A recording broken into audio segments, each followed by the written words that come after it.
स्वागत है दोस्तों आपका फिर से हमारे आज के इस पॉडकास्ट में। दोस्तों आज के इस पॉडकास्ट का ये हमारा एपिसोड नंबर 3 है, जिसका टॉपिक है 5 mistakes done by newbie bloggers. वो कौन सी 5 मिस्टेक्स है जो न्यूबी ब्लॉगर्स अपने शुरुआती दौर में करते हैं, इसको जानने के लिए हमारे ये पॉडकास्ट शुरू से लेकर एंड तक ज़रूर सुनिएगा।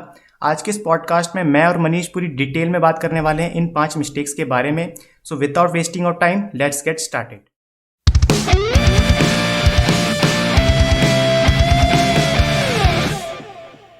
मनीष, आपसे शुरुआत करते हैं। आप मुझे बताओ कि वो कौन सी सबसे ज़्यादा गलती है जो न्यूबी ब्लॉगर्स अपने शुरुआती दौर में करते हैं। Hello guys, my self Manish और नीतीश। मेरे हिसाब से तो न्यूबी ब्लॉगर्स गलतियां ही गलतियां करते हैं, उनकी गलतियों का कोई हिसाब तो है नहीं। बिल्कुल सही कह रहे हैं। मेरे हिसाब से उनकी सबसे बड़ी गलती जो है वो ये है कि वो शॉर्टकट्स बहुत ज़्यादा ढूंढते हैं। बिल्कुल कोशिश करते हैं कि आज रात को ही अमीर हो जाएं, कल सुबह गाड़ी खरीद लें, परसों बंगला खरीद लें। ये उनकी थॉट प्रोसेस होती है, ये उनका सोचने का तरीका होता है। वो सोचते हैं कि ये रिच स्कीम प्रोसेस है, आज ब्लॉग बनाया और कल अमीर हो गए। बिल्कुल बिल्कुल सही बात। सही मायनों में ब्लॉगिंग ये नहीं है। ब्लॉगिंग लॉन्ग टर्म प्रोसेस है, ये एक बिजनेस की तरह है। इस पर अपना दिन रात सब एक करना पड़ता है, मेहनत करनी पड़ती है, कंटेंट बनाना पड़ता है। जी, मेरे हिसाब से काफ़ी धैर्य रखने की ज़रूरत है किसी भी पर्सन को, अगर वो ब्लॉगिंग शुरू कर रहा है। मैंने भी कुछ ब्लॉगर्स ऐसे देखे हैं टेलीग्राम पे भी, जो मुझसे अगर बात करते हैं वो सिर्फ यही कहते हैं, भाई कोई शॉर्टकट बताओ कि हम कैसे जल्दी अपनी वेबसाइट पर ट्रैफिक लेकर आएँ, है ना। हंसी की बात तो है, जब भी आप उनसे पूछोगे कि मतलब आप मेहनत करने को तैयार, तो कहेंगे भाई ये बता दो कि बस कैसे कल ही कल में हम अपने उस वेबसाइट पे 1 लाख ट्रैफिक कर लें। 1 लाख ट्रैफिक को हलवा समझते हैं और वो सोचते हैं ऐसे ही आ जाएगा वो तो। बिल्कुल बिल्कुल। अगर जैसे सपोज मैंने किसी को मोटिवेशन देने के लिए अपना स्क्रीनशॉट शेयर करा है सर्च कंसोल का कि मैंने ये 6 लाख ट्रैफिक गेन किया है, तो आप भी कर सकते हो, तो वो सोचते हैं कि मैंने कोई शॉर्टकट यूज़ करा है जिस वजह से ये ट्रैफिक 6 लाख आ गया है। तो भाई मुझे भी वो स्कीम बताओ या फिर कोई तरीका बताओ यार, आपने किस तरीके से ये ट्रैफिक आपने गेन कर लिया है। तो मैं उसमें लोगों को यही कहता हूँ कि भाई ये सिर्फ मैंने जो तरीका अपनाया है ये प्रॉपर वाइट हैट एसईओ करा है, लॉन्ग टर्म प्रोसेस है। मेरी वेबसाइट को 2 साल हो गए हैं, मैंने ओनली ओरिजिनल कंटेंट डाला है, बैकलिंक्स बनाई हैं। प्रॉपर मेहनत करनी पड़ेगी, तब आप जाके इस मुकाम तक पहुँचोगे। उन्हें कंटेंट लिखना नहीं, कॉपी कर देंगे, स्पिन कर देंगे। बिल्कुल बिल्कुल। इससे मेरे को लगता है ट्रैफिक तो कभी नहीं आएगा। आपको क्या लगता है? बिल्कुल बिल्कुल। आपने भी एक केस स्टडी सुनी होगी जो गूगल ने खुद बताया कि 70 to 80% जो कंटेंट है गूगल पर वो कॉपी कंटेंट ही मौजूद है ना। और जो जॉन म्यूलर हैं सर्च कंसोल के हेड, उन्होंने खुद बताया था कि अगर आप ओरिजिनल कंटेंट लिखते हो, basically original content is the ranking factor. बिल्कुल सही बात। Original content is a ranking factor. ये बात अगर जितना जल्दी न्यूबी ब्लॉगर समझ जाए, उसके लिए ब्लॉगिंग जर्नी में उतना ही बेहतरीन हो जाएगा। बिल्कुल बिल्कुल। अभी ये आने वाले नए ब्लॉगर्स के लिए भी एक बहुत ज़रूरी चीज़ है इस बात को समझना। नीतीश, मेरे हिसाब से शॉर्टकट्स ढूंढना न्यूबी ब्लॉगर की सबसे बड़ी मिस्टेक है। पर मैं जानना चाहता हूँ कि आपके हिसाब से न्यूबी ब्लॉगर और क्या क्या मिस्टेक्स करते हैं? मनीष, मेरे हिसाब से जो न्यूबी ब्लॉगर्स मिस्टेक करते हैं वो ये है कि वो शुरुआती दौर में एक कॉम्पिटिटिव नीश ले लेते हैं। फॉर एग्जाम्पल, अगर वो उनको इंटरेस्ट जो है वो क्रिकेट में है, तो वो क्या करते हैं, वो क्रिकेट पर ही लिखना शुरू कर देते हैं। अब आपको पता है क्रिकेट तो एक बहुत बड़ी नीश है, उसके अंदर क्या क्या चीज़ें आती हैं।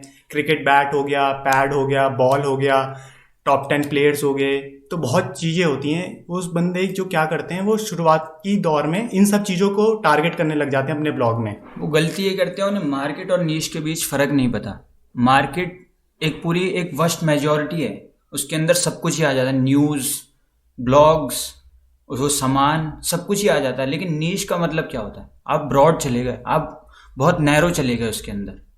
आपने बैट को चूज़ कर लिया, बॉल को चूज़ कर लिया। अब बैट कितनी तरह के होते हैं? कम से कम 100 तरह के बैट्स होते हैं। उनमें से बेस्ट बैट्स कौन से हैं, कौन से प्लेयर कौन सा बैट्स यूज़ करते हैं, इन सब पे आप लिख सकते हैं। और काफ़ी नैरो जाके फ़ायदा ये होगा, इन पे कंपटीशन काफ़ी कम होगा और हम आसानी से रैंक कर पाएंगे।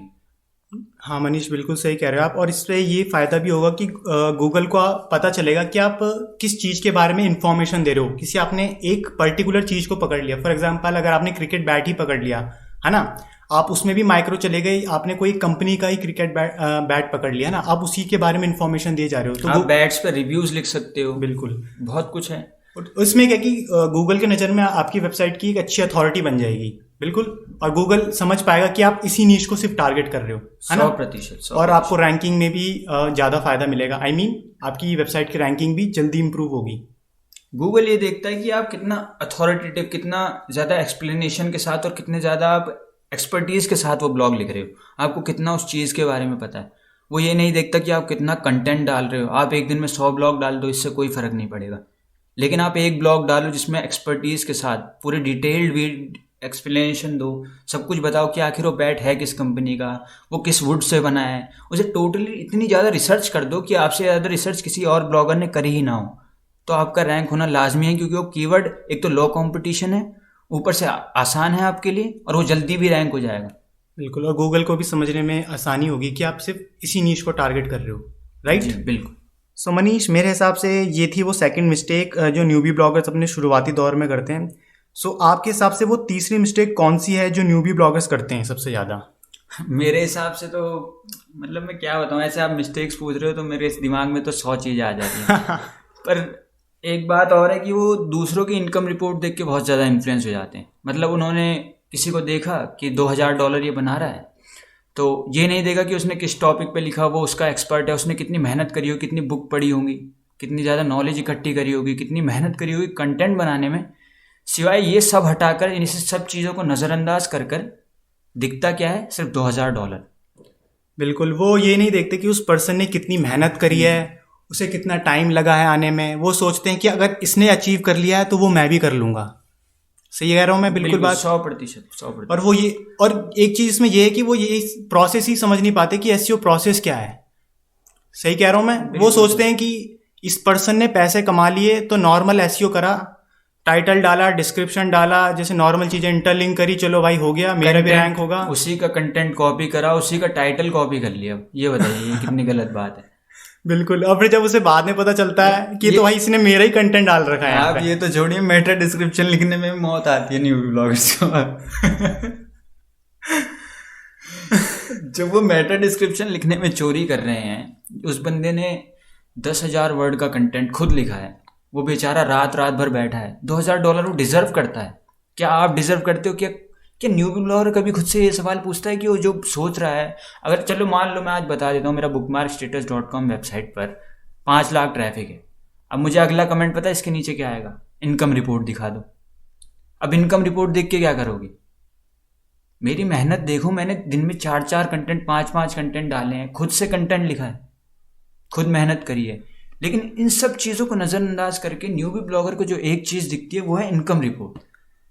अब इनकम पहले दिन से नहीं होती, इस बात को जितना जल्दी न्यूबी ब्लॉगर समझ लेना, उसकी लाइफ उतनी आसान हो जाएगी और वो ब्लॉगिंग को उतनी पैशनेटली कर सकेगा। बिल्कुल मनीष, अभी आपने कंटेंट की बात छेड़ दी तो शायद आप मुझे भूल गए हो कि मैंने भी मेहनत करी है दिन रात आपके साथ साथ कंटेंट लिखने में। मतलब इस चीज़ को गाइस बताने का मतलब ये है कि आपको कंटेंट लिखना है तो ओरिजिनल लिखना है, ओके? औरों का कॉपी पेस्ट करने मत लग जाओ, और दूसरों की इनकम रिपोर्ट देख करके आप इंस्पायर तो हो उनसे, अच्छी बात है, बट आप ये मत सोचने लग जाओ कि इस नीश में उसने कमा लिया तो मैं भी कमा लूंगा। आप ये देखो आप किस चीज़ में पैशनेट हो। बिल्कुल, आप क्या लिख सकते हो, कितना लिख सकते हो, आपको कितनी उसकी नॉलेज है। और नॉलेज नहीं है, अगर किसी चीज़ का आपको इंटरेस्ट है तो आप पढ़ के, इंटरेस्ट एक ऐसी चीज़ है ना नीतीश, बीज की तरह है। इंटरेस्ट के बाद तो आराम से बंदा लिख देता है कितना भी कंटेंट, वो पढ़ के लिख ले, बुक पढ़ लेगा, चीज़ें वो ब्लॉग पढ़ लेगा, उसके बाद वो लिख सकता है अपने शब्दों में। तो मेरे हिसाब से तो यही थी। अब आगे आप बताइए। हाँ, तो मनीष आप बिल्कुल सही कह रहे हो। अगर किसी पर्सन का किसी चीज़ में लिखने का इंटरेस्ट है तो वो डेफिनेटली लिख सकता है उस पर। हाँ, ये तो बात 100% सच है, तो हमारा एक्सपीरियंस ही कहता है ना। बिल्कुल बिल्कुल। अच्छा चलिए नीतीश, अब लोग पक गए होंगे, कम से कम इस टॉपिक पे हमने 4 मिनट 5 मिनट बात कर ली। अब लोग ये जानना चाहते हैं कि चौथी मिस्टेक कौन सी सबसे बड़ी? मनीष, मेरे हिसाब से जो चौथी मिस्टेक है जो न्यूबी ब्लॉगर करते हैं वो है फियर ऑफ इन्वेस्टमेंट। यानी कि वो इन्वेस्टमेंट करने से बहुत घबराते हैं। देखो, पहली चीज़ ये है कि सबको पता है कि जो वेबसाइट की रैंक है वो वर्डप्रेस वेबसाइट पे ज़्यादा अच्छी आती है गूगल पर। वो तब भी क्या करते हैं, ब्लॉगर पर जाते हैं। हाँ, ये तो मैंने भी देखा है। वो चाहते हैं कि वो मतलब ये देखेंगे कि फ्री कहाँ है। फ्री वर्ड उनके दिमाग में इतने बुरी तरह बैठ चुका है कि अब वो फ्री ढूंढते हैं हर तरफ, लेकिन फ्री तो कुछ मिलता नहीं है, या तो वक्त जाएगा या पैसा। और मनीष ये बताओ यार, आपकी इन्वेस्टमेंट कितनी हो रही है इसमें? कुछ भी नहीं, इतना लगे तो मतलब ये पिज्जा बर्गर खा लेते हैं यार। गर्लफ्रेंड के साथ पिक्चर दिखवा लो इनसे, ये आराम से 3,000 रुपये खर्च करके आ जाएंगे। और डोमेन कितना आता है? डॉट इन डोमेन आता है मुश्किल से 500 रुपये का, और .com डोमेन आता है 1200 रुपये का, और होस्टिंग आप ले लो मुश्किल से 2000 रुपये की। तो मतलब 2500 रुपये की एक साल का जो इनका टोटल बैठ रहा है वो बैठ रहा है 3000 रुपये तक। 3000 रुपये तो मतलब अगर हर मंथ के देखे तो 300 रुपये हर मंथ, मुश्किल से मुश्किल 300 रुपये। बिल्कुल 300 रुपये से भी 300 से भी कम ही मान लो आप। अब बताओ, इतना भी इन्वेस्ट करने में अगर आप डरोगे तो आप एक अच्छा ब्लॉग कैसे बना पाओगे? और इसमें हम दोस्तों एक चीज़ और बता देते हैं कि जब हम शुरुआती दौर था हमारा ब्लॉगिंग का, तो इन्वेस्टमेंट से हम भी घबरा रहे थे। एक सेकंड, जरा थोड़ा गला बैठ गया था। हाँ, तो ये है कि वो हम भी इन्वेस्टमेंट से घबरा रहे थे। तो क्या था, हमने जो होस्टिंग ले रखी थी सबसे पहले वो थी रेड सर्वर पे हमारी। क्यों मनीष? कितने रुपए की थी? वो मुश्किल से हमारा 900 रुपये की थी। फिर क्या हुआ क्या था कि उस होस्टिंग को 8-9 महीने हो गए थे, पर उसने हमें दिक्कत बहुत दे दी थी। मतलब कभी बग आ गया, स्लो इतनी साइट चली, कभी अचानक सर्वर डाउन हो गए, और जब उनसे बात करना चाहो कि ये बग आ गया है, भैया वो तो बात ही ना सुने हमारी, उनका तो वो कॉल ही नहीं उठाते थे। तो क्या था कि एक टाइम ऐसा आया जब हमने अपनी वेबसाइट को इज़ोइक के साथ शिफ्ट किया, तो वहाँ पे कोई इशू आता था। तो वो मुझे अभी याद नहीं आ रहा है क्या था वो इशू, अगर याद आएगा तो मैं आपको कमेंट बॉक्स में लिख के बता दूंगा। तो वो कोई इशू आ रहा था, उस वजह से क्या था, वो उसको ठीक नहीं कर पा रहे थे, और उस टाइम हमारी अर्निंग भी कुछ नहीं होती, ज़ीरो थी ना के बराबर। फिर हमने क्या करा, हमने सोचा अपनी होस्टिंग चेंज करनी है, चाहे कुछ भी हो जाए, एक अच्छी होस्टिंग लेनी है हमें। तो हमने क्या करा, तुरंत, हम पे पैसे भी नहीं थे, हमने पैसे उधार लिए अपने एक सर से, और हमने तुरंत अपनी वेबसाइट को ग्रीन गीक्स होस्टिंग में शिफ्ट कर दिया। और ग्रीन गीक्स दोस्तों इतनी अच्छी होस्टिंग है, मैं आपको कमेंट बॉक्स में लिंक दे दूंगा, अगर आप खरीदना चाहें तो आप इस लिंक के थ्रू जा सकते हैं।